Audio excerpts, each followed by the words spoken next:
We're going to record this, and this part will be available on the website in case people have questions about what was said or anything like that.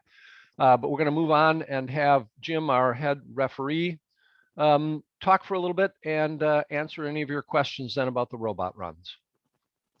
So take it away, Jim. Okay, just 1 second here. I'll just gotta pull some. I don't know why it went away. Now I'll share my screen. Screen 1. So I share the screen. Oh, maybe this isn't gonna work. I don't know. We'll try. So we'll do this. I guess that really worked well. Okay, so we'll have a PowerPoint here. For a bunch of you didn't see this. One of the referees put this PowerPoint together, and it's much nicer than what I had been using when I spoke to a lot of it. Jim? Yeah?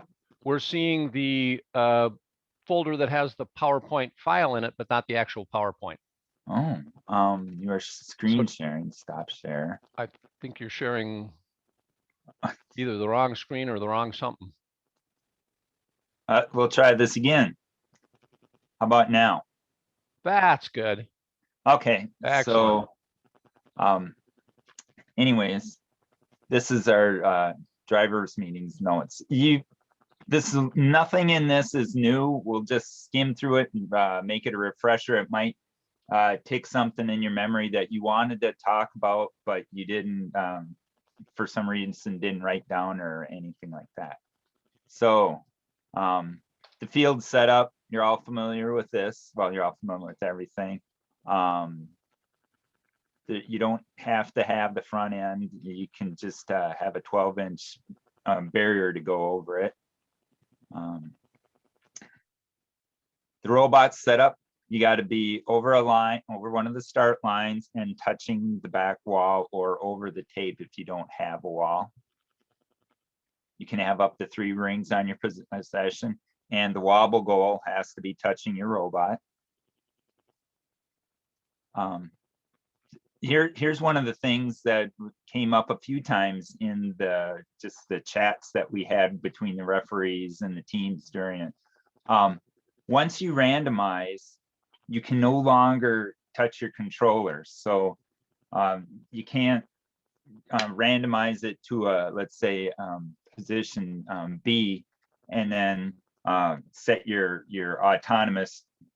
Let's say you have a special autonomous for position B. You can't set that after it's been randomized. Once it's randomized, you can't touch your controller. General gameplay, completely in versus in. This is a good example. The purple here is completely in because it's not hanging out over the outer edge of the tape. This is just in because it broke this base of the tape. Remember, as you're for scoring your rings, they can this one would not count because it's supported by the floor. The other ones would. This one that the robot is touching does not count.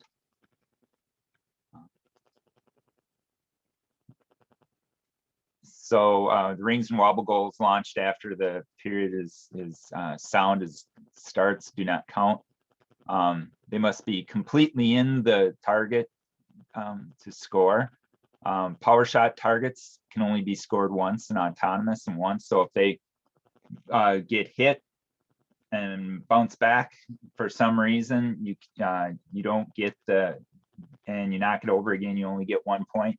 Remember, they're scored at the end of the period.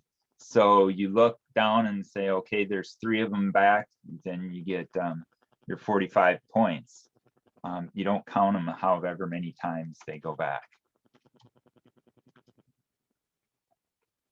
Autonomous, kind of new this year. You don't have to initialize unless you don't want to.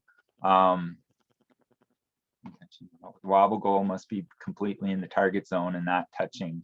So when you go to deliver it, what that means is you're not touching the wobble goal. The robot can be in the target zone, but you can't be touching it for the wobble goal to count. Human player must use the chute. That was something that came up in the forums quite a bit. Remember to take a look at the forums as long as I brought that up. Per discussions from the head ref, Mark Edelman, the ruling is that you guys will be playing to any forum changes up through noon today. So if, let's say, Monday afternoon, you haven't done your runs yet and there's a forum change, which most likely there won't be, but if there was, that does not pertain to your tournament since it's after this Thursday. The rings must hit the floor, so you can't load them. End game, remember, here's one that we've had a lot of questions on. Is, let's see if there's nope. Sorry. The wobble goal in the robot can be out in here, or it can be in here, this where it juts down here prior to end game. You just can't have it sitting over here.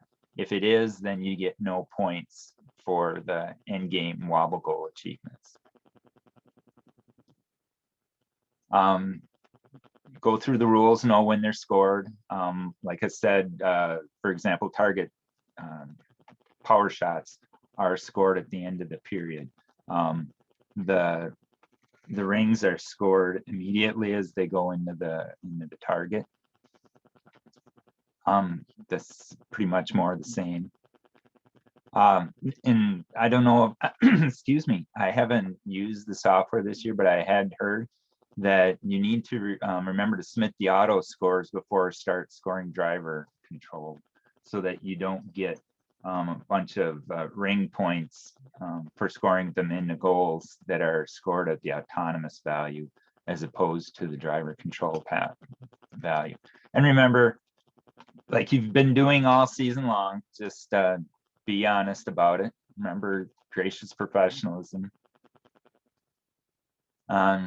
Read the game manuals, you're on your honor.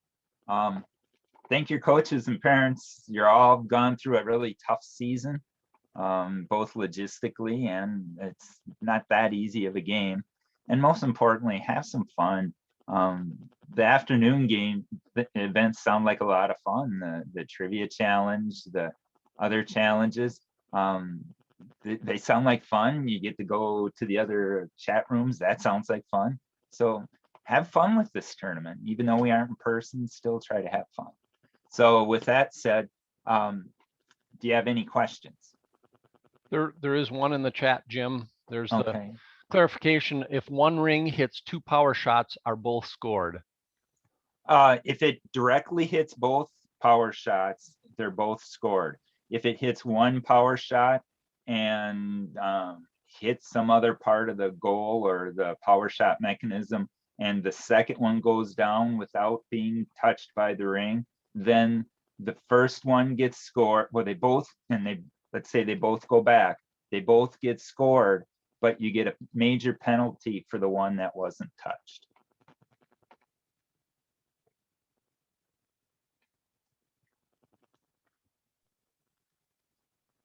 All right. Any other questions? Please put them in the chat, or feel free to unmute yourself and ask in person. Tim, can this PowerPoint be posted on the High Tech Kids website? Did you see the one from Heather Thomas? Yep. Norm? Yeah. If you want to send it to me, I will put it there along with the recording of this call. Yep. Okay. One right. Yeah. So that looks like it. Yeah, there really hasn't been anything new in the forums. I still encourage you to go reread them, so you refresh yourself. But there's nothing like in years past where there's been big changes going on. So there's one question that came up for me. Will the Dean's List finalists be announced at the state championship? Yes, they will be. The actual Dean's List finalists and the semifinalists that weren't named will be informed ahead of time who has advanced and who hasn't. But to the rest of the general public, they will be announced at the state championship. So the Dean's List candidates will find that out early next week. Oh, will there be driver's pins? I'm actually wearing, this is the human button, and there are driver and coach buttons, and they are in the mail to the teams as we speak. So you should get them probably sometime in the middle of next week. So yes, teams will be getting their driver, coach, and human player buttons for state. We're trying to make this as state-like as possible.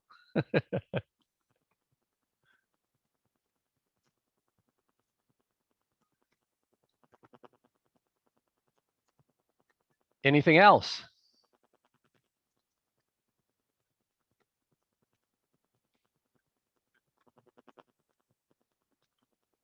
Oop, a long chat one for you, Jim. Okay, we've added an attachment to our robot that deploys at the beginning of the match to help us knock down rings. After gathering 3 rings, we make an attempt to lift these out of the way. As long as they aren't actively trying to use them, is it a penalty? No, having the arm, well, first of all, we assume they're all going to fit within the 18-inch cube at the start of the match. You put them out, and you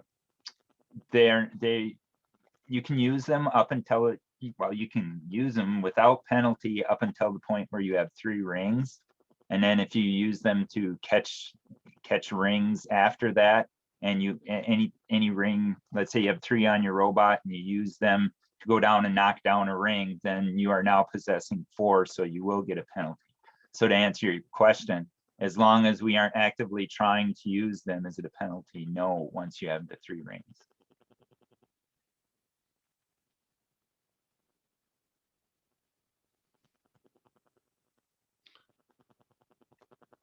I'll take the next one. With Worlds competition being canceled this year, what is going to happen after state? Good question. Worlds in person has been canceled. First is a little wishy-washy on if they're going to do something remote, but a number of other organizations and partners, I know last summer there was an MTI out in Maryland, there was an invitational, and I have heard rumors of other organizations thinking of putting on post-season tournaments. But they won't be like Worlds. In other words, we're not going to name teams that advance out of state. So we'll do all the awards and everything like that happens with state, but we won't announce a list of teams that advance. If these opportunities come up where there are post-season tournaments available, we will make those known to all the teams so that all the teams have an equal chance, because some might be in places where they're in person, some might be completely remote or hybrid. And we figure each team will then be able to decide if they want to do that on their own. So we will make known any opportunities that come up postseason. Then you got a couple more, Jim. Okay, what if we're just on our way to shoot and one hits us? I'm assuming that is in reference to the previous question with the arms. It's if you have in any case, whether you have arms or not, and you have 3 rings and you're just driving around and one rolls out of the gutter, out of the chute and bounces off of you, as long as you're not actively trying to herd that one or any other that are above the count of 3, then there's no penalty. That's called plowing. If the stack has 4 rings, do we get a penalty for knocking it over? Once again, you're plowing. So if you were to go up and pick all 4 up, then you would be in possession of more than 3. But if you just go over and knock it over, you're fine.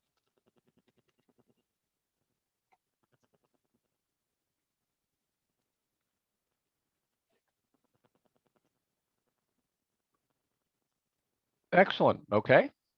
Anything else?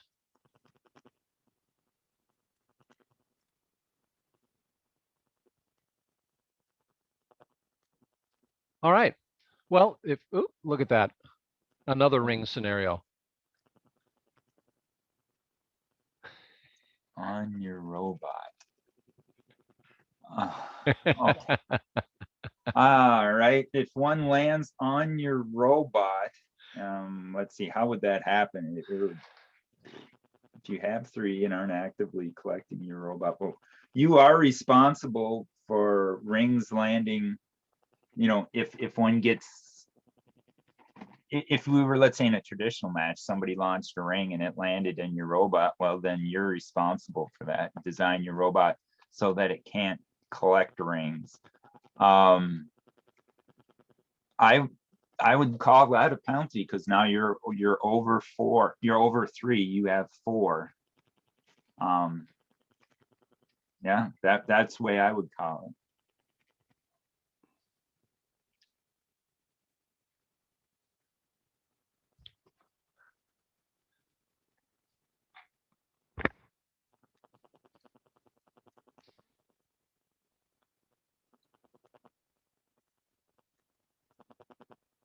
All right, I'll give one more chance for any other questions.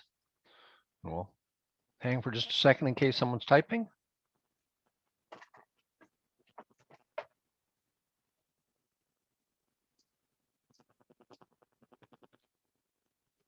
All right, and if not, then thank you very much for showing up this Thursday evening.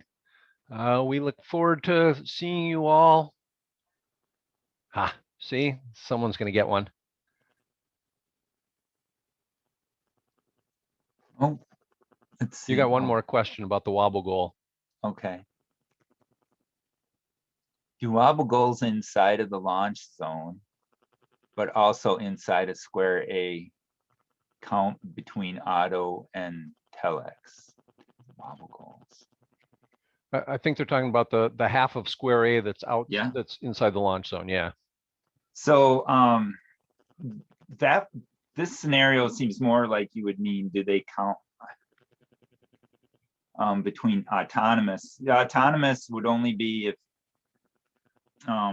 would they count is if they're completely within the, let's say you're in square A, the randomization came up such that you were to put it in square A. And in teleop, as long as it's in square A, you're fine for the transition to endgame. But also square A, count between. Yeah, I don't know what they mean by count, but The person might be asking actually between teleop and into the end game. yeah, That might be their question. Yeah, but yes, as long as it's in, so you don't even have to be completely in, you just have to be in zone A there. So that's what they mean by it completely outside of the launch zone or in target zone. And that's the target zone they're referring to. Right. And someone asked, should we plan on being in Discord for the majority of day or just the scheduled times? So the morning, the scheduled times are going to be a little loose. I believe, I hope that all teams will be visited by 3 and hopefully 4 groups of people, if possible. And those will kind of be loose, like in a half-hour range, because it's really difficult to schedule 36 teams and potentially 8 groups of judges and referees or so to visit all the teams at different times. But if you want to in the morning just be there in those scheduled time, that's fine. In the afternoon, we'd hope you'd be there for most of the day to see what's going on and to visit with the other teams and be a part of that whole thing. So.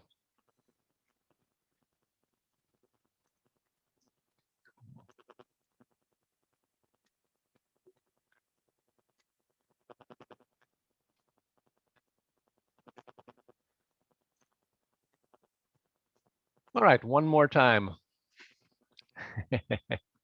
I know just as I'm ready to stop, someone will say something.